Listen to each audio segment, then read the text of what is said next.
राधे राधे दोस्तों, स्वागत है आप सभी का राधा रानी के छोटे से यूट्यूब चैनल पर। आप सभी को पता होगा कल 11 जुलाई 2025 है और साल 2025 का सावन महीना कल से शुरू हो रहा है। यह सावन महीना जो है आषाढ़ मास की पूर्णमासी के बाद से शुरू हो जाता है।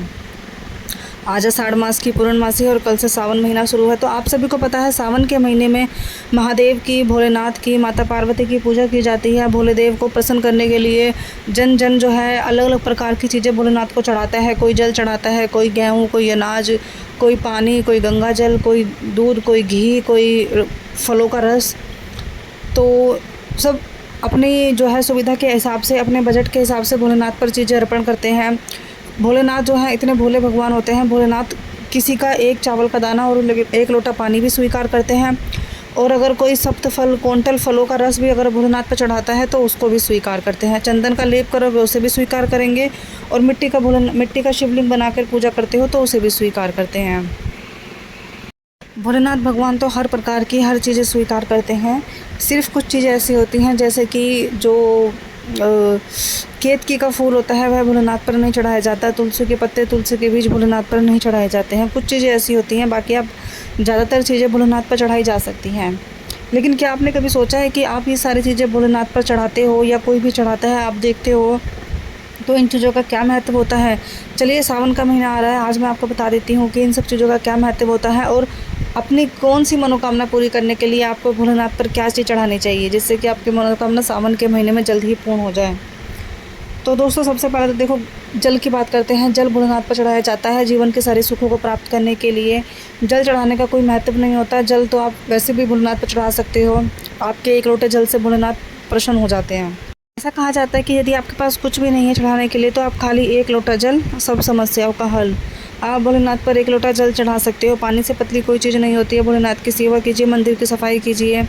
सावन के महीने में भोलेनाथ को खुश रखिए। मंदिर में अगर कहीं आपको गंदगी दिखे, ना गंदगी फैलानी है, ना करनी है, और ना मंदिर में गंदगी किसी को करने देनी है। ठीक है दोस्तों, तो अभी हम अपनी जो वीडियो है शुरू करते हैं मेन पॉइंट से। गेहूँ के दाने हम भोलेनाथ पर संतान की प्राप्ति के लिए चढ़ाते हैं। चावल के दाने हम भोलेनाथ के ऊपर धन संपत्ति के लिए, सुख सुविधाओं के लिए चढ़ाते हैं। उसके बाद आती है लाल दाल हम कर्ज मुक्ति के लिए भोलेनाथ के ऊपर चढ़ाते हैं। इसके बाद आती है आपकी हरी मूंग की दाल, जो कि हमारी मनोकामना पूरी करने के लिए होती है। चने की दाल हमारे भाग्य को उज्जवल करती है भोलेनाथ पर चढ़ाने से। काले उड़द की दाल अगर आप भोलेनाथ पर चढ़ाते हो तो आपका जो शनि है वो मजबूत होता है। काले तिल चढ़ाने से आपके पाप का नष्ट होता है। जितने भी पाप आप करते हो तो वो उनका जो है न, वो पाप आपके ख़त्म हो जाते हैं। काले तिल चढ़ाने से आपको शत्रु दुश्मनों से जो है छुटकारा मिलता है।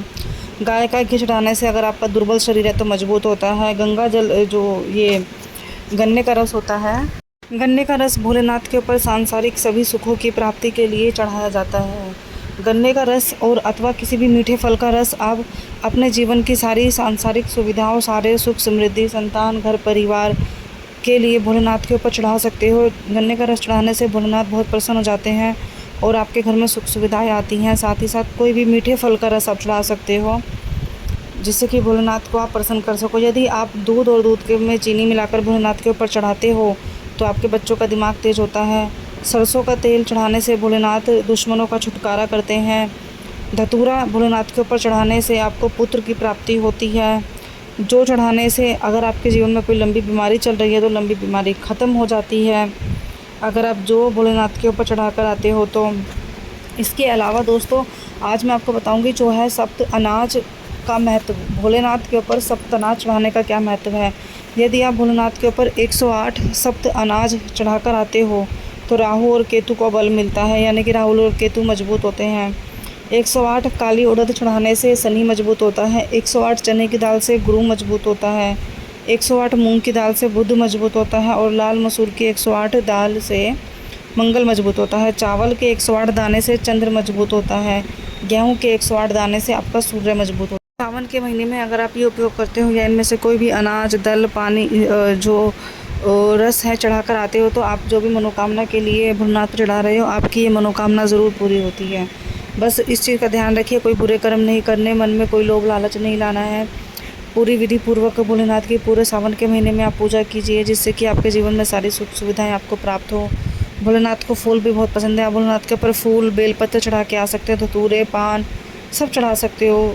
ऐसे कोई चीज़ नहीं है जिस में विश होता है ना दोस्तों, वो फल भोलेनाथ को बहुत पसंद होता है, आप सभी जानते हो। तो आप अपनी सुविधा के हिसाब से जो भी चढ़ा कर आना। एक चीज़ का ध्यान रखना है, जितनी भी महिलाएं मेरी वीडियो देख रही हैं, सावन के पूरे महीने में भोलेनाथ के ऊपर बाल खोलकर या गीले बालों से पानी टपकते हुए पूजा नहीं करनी है। बालों को सुखाकर, बालों को बांध कर ही भोलेनाथ की पूजा करनी है। बालों से जो पानी टपकता हुआ होता है तो भोलेनाथ को बहुत गुस्सा आता है, वह पूजा स्वीकार नहीं